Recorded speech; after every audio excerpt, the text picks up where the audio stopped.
new far away potentially from understanding in the way we understand the transistors enough to be able to build a computer. So one thing about understanding is you can understand for fun.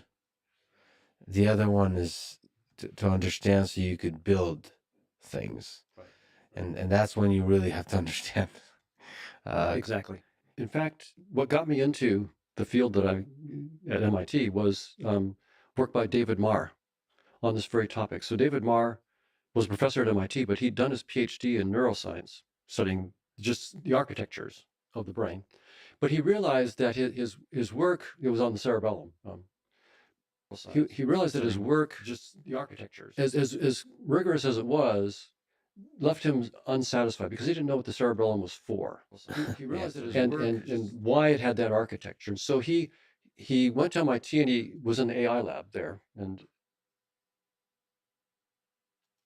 That's very for Shy Guy too. Look, an AT-AT. Oh, look, an X-Wing. Oh, look, TIE fighters. It's like, well, the Rebels and the Empire are fighting in this era. They would necessarily be using these items. Like, I don't know that Yeah. it's member berries to just have the vehicles they would use.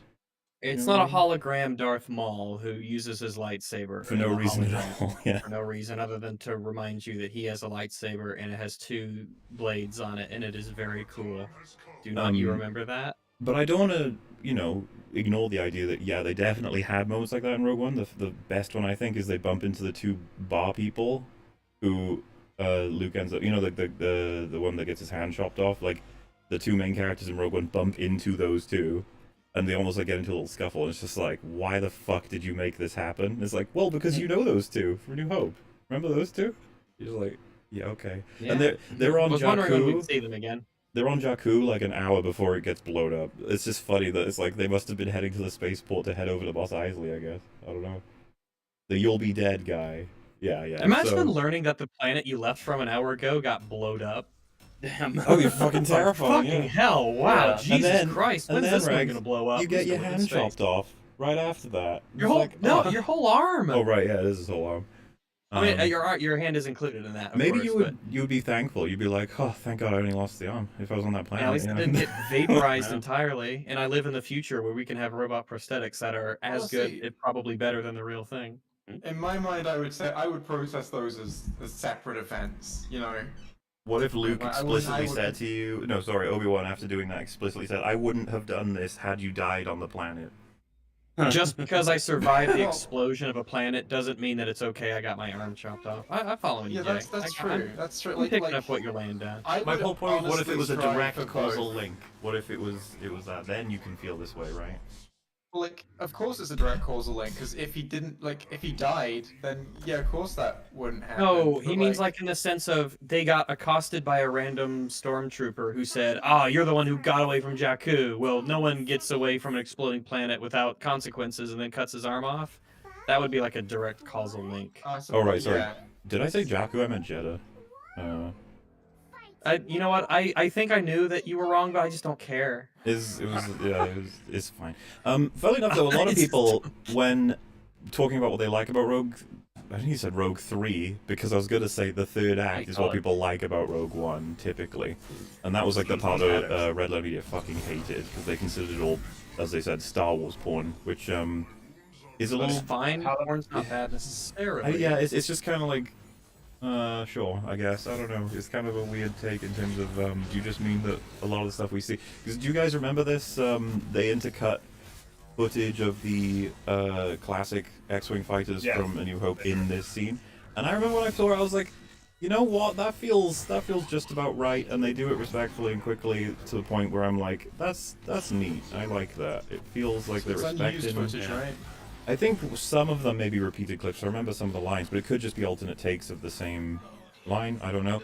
But it makes sense that they would be there, and, it's just like, yeah, that to me seemed like a nice way of doing it. But I could totally see someone being like, no, that's just key jangling or something. I'm like, alright, I guess. I don't know. It can be a little bit complicated. Textualized in the story. Yeah, that's typically how we try and separate it out. Sorry. Yeah. Yeah, it doesn't have a reason to exist in this story. Too much. And then this, like when Obi-Wan's running around the little hallway set, and there's like 4 stormtroopers, and they're actual guys in costumes, and he's like, and then How is this not member berries then? I Are they guess. gonna say that Obi-Wan, like, they bring back fucking Darth Vader to fight Obi-Wan? Well, no, stormtroopers in costumes. Remember those? Well, Yeah. to be fair, I think what he's trying to explain here is that it all feels a lot more like he's watching Tangible. something. I was trying to Intimate? go for a word that I don't want to say more meaningful because I don't want to put words in his mouth, but he just seems to be more engaged with it when it's practical and small But scale is kind of what he seems to be Relatable saying. stakes, I suppose. Intimate, perhaps. Yeah, he seems to be saying like he has much more fun with it when it's just hallways awkwardly doing things and there's people in costumes and that's what's happening instead of grand CGI battles. Then how can criticism be that it's member berries and all the vehicles we recognize are showing up? Surely that's just... That's something else going on then. I guess I would just say I hope that we could draw a distinction between small scale but good and small scale and bad. You know, like Yeah. not it simply being small scale is what makes it worthwhile. It isn't worthwhile. he's like old No, yeah, and he's no. out of time. He's like out of practice, right? That works for And what that's they're doing with his great, yeah. character. It just He's out Right. of Does practice, it? which works for his character. It's like, does that work for his character considering his only No. goal? No, I don't it think doesn't, so. Rit. In the end. And to be He should fair, be training all the time. he does phenomenally well with his sword in episode 4. Hell, he struggles yeah. to move the little lug nut across the table, but he can hold back the ocean. Yeah, this is what, like, how are we supposed to deal with this? Like, in terms of understanding what the fuck they're trying to tell us about him? I don't know. He's out of practice, but he's not out of practice at all Yeah. in any way whatsoever, apparently. And also, there's. The thought just Yeah. comes flowing back in that episode, and I genuinely don't understand what's supposed to have made the difference. Yeah, and I think that the most I intuitive think we the can get with only- it is that, well, he's under a high-pressure situation. But that Yeah. doesn't work, because he's previously been under high-pressure situation. Nice one, Mahler. Yeah. it bridged it better, and it made it more feel more like that era than Rogue One. Rogue One. So now, this is a different argument, and one that I can, at least we could talk about, is like, does Rogue One or the Kenobi show feel like it fits in with the OT era better? And he's talking about the way it feels as though it was filmed, like, we're talking late 70s versus, obviously, a modern production, which feels like it fits in with... Obi-Wan Kenobi is clearly a modern production. Yeah. The issues with I think that Rogue One, because like in Rogue One, something that's kind of interesting, it feels like, it looks a little bit like when they had all of the ships, that they tried to make them look more like the practical props that they had used Here. in the, Frankie, In the I think I OT. might be able to help out because I think I get what you're saying. I think there are parts of Rogue One that feel like a really good HD upscale of Star Wars. Yeah, like where they're almost trying to capture the capture the feel of the miniatures that they used. Like 'Cause that you they could went think- out of their way to make them look more like the miniatures. Because if you take some scenes from Rogue One, the ships and the moving around and stuff, if in your head you can imagine them at a lower resolution for a 1977 film, and maybe the effects not being quite as good, and what would they look like as actual models, as opposed to like some CGI stuff and touch-ups and things, and you could kind of see it. Like I could see it in my head, and I don't think I have to stretch it too far in a lot of these scenarios. Yeah, and Yeah, to, I think some people in chat are You being know- very critical of Mike's argument here. Like, to defend him a little bit, I think this is actually okay to say. So, to give you an example, if, let's say, Rag said Rogue One and Return of the Jedi are of I'm the here, I can say if same you want me to. amount of quality to him writing-wise. Let's pretend that that was the case for a moment. But he said he prefers Return of the Jedi because it feels it fits way better in what he perceives to be the OT story versus Rogue One that feels like a much more modern and stapled-on thing. I'd be like, yeah, I could see that. I could see how that could be something you feel. Mike feels that about Kenobi, when it to me, like, it's almost impossible to see it as anything other than like, oh, this is very modern. it's definitely a modern production, but I guess in terms of the feeling that one fits in better than the other, I always refer to it, but it's such a good example. I don't believe that Han Solo dropped through into a black hole. Like, I just don't believe that happened. And that is And why you- you say I don't think any of If us you would've asked would me- ever have thought that was ever going to happen in that movie. Nah. I guess what I'm getting at is if someone's like, well, do you think Rogue One is canon? Like, it's like, well, like I treat it as canon. Like, I don't find that. You know what I mean? Like, It doesn't offend me, and it seems like it sort of fits Here's the in thing. without any Well, breaks. I to guess my what I memory. would appeal to more is the sequels are canon in my head as much as I would prefer for them not to be that way because there's a sense of legitimacy that they have. Because of like you know, the kind of Disney like how- aspect. The thing and- is, the thing No, about that because- legitimacy though is that it was bought. Well, sure, but I guess I would say the same thing about like Terminator Dark Fate is like, oh, you've got like a bit of legitimacy though. Like Genesis, I can easily ignore and pretend it doesn't exist. But like Dark Fate, they got Linda Hamilton back as well. Why doesn't I that count as think I would- legitimacy? It does count as legitimacy in a sense, but I feel like when you Like it's also a bring spectrum back that eventually tips the scales. Well, I'd be willing to agree with you if you're saying, well, it's got Arnie and her in. and Dark that's Fate. kind of what I'm getting at. It's got more. And hey, it's got John Connor too. Well, yeah.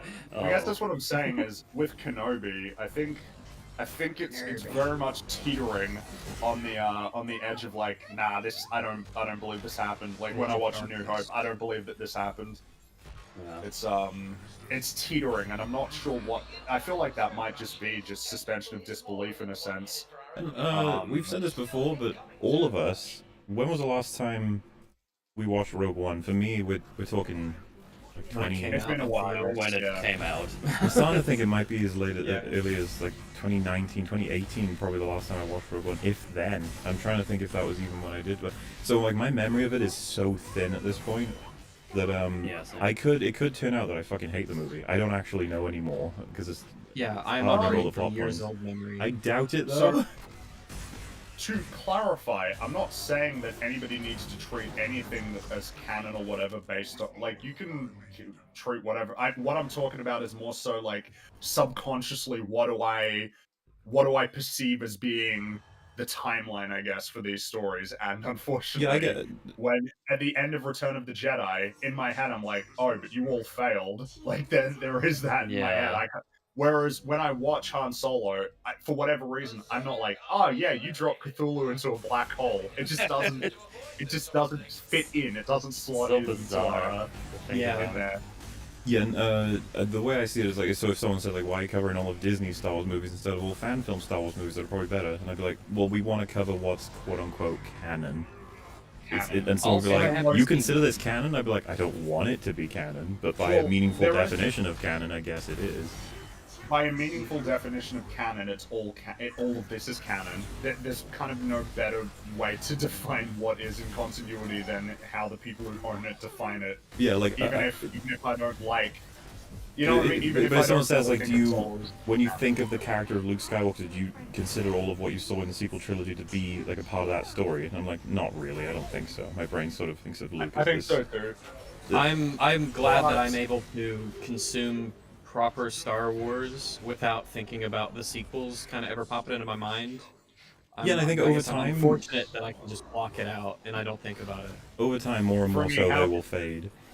I think so. For me, how can you treat somehow Palpatine is back as canon? It's like a Or you car talk crash to into the yourself. fourth role. So like, I think those movies are bad. I hope that to people like I feel like the point is pretty clear. It's not really about like you can treat them as non-canonical if you want. You'd be better off that way, really. What I'm Yeah. saying is I find it hard to pretend that they aren't like in the timeline. For The whatever reason, I find it difficult to try and. I find it hard to watch Return of the Jedi and see them having their little party with the Ewoks and thinking, man, like Han Solo, you get killed by your son. Luke, you fail spectacularly and then live out the rest of your days as a hermit. It's hard not to think about what comes afterward. Whereas nobody cares about Solo. You know, nobody thinks about Solo or treats it as canon. Yeah. It would be a lot Everyone's forgetting easier about it. mentally to dismiss the sequels if they had cast different actors to play all of I the think so. returning Oh, characters. Oh yeah, totally. Yeah, And absolutely. in the same, it would also be a lot easier to dismiss it if there was a viable alternative to think about, right? If there was a, By because the I way, imagine that's- it's probably pretty easy for EU fans to dismiss it. That's going to be why Rings of Power is going to be dismissed so fucking hardcore by all the Tolkien fans. There's nothing that's legitimate about it, really. Like, if they get any... You'd think they might get some actors, to get in there, but they've recast basically all the roles, right? So we shall see. And someone said, Morley, you're complaining there's no good Star Wars content and Disney's ruined everything, and yet there's a giant treasure trove of EU stuff you don't even engage with. I've never said there is no good Star Wars content in the context of everything everyone's made on planet Earth. That's not at all You what I'm definitely saying. said that. It was, yeah. I'm talking specifically about what Disney's doing. We focus pretty much entirely on more mainstream examples of like storytelling. That's what EFAP's goal is, but we do venture out here and there.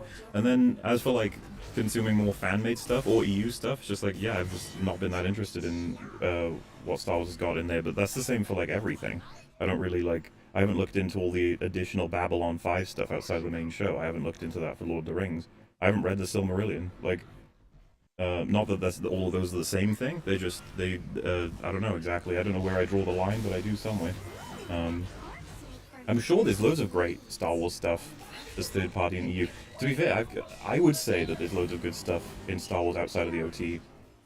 Like, Video games. yeah, several of the games are pretty damn awesome. So, you know, Star Wars is a real cool world. You can do a lot, and it's It's a shame all that the people in charge make is crap. Something I find kind of interesting is that back, 20 years ago, it seems like Star Wars was much more interested in making lots of video games. Now the video games are way more popular and more accepted in mainstream. Disney doesn't really have that much investment. There's only been like 3 or 4 Star Wars games in their tenure, whereas like while the prequels were coming out, how many games were there? Like 15? A bajillion.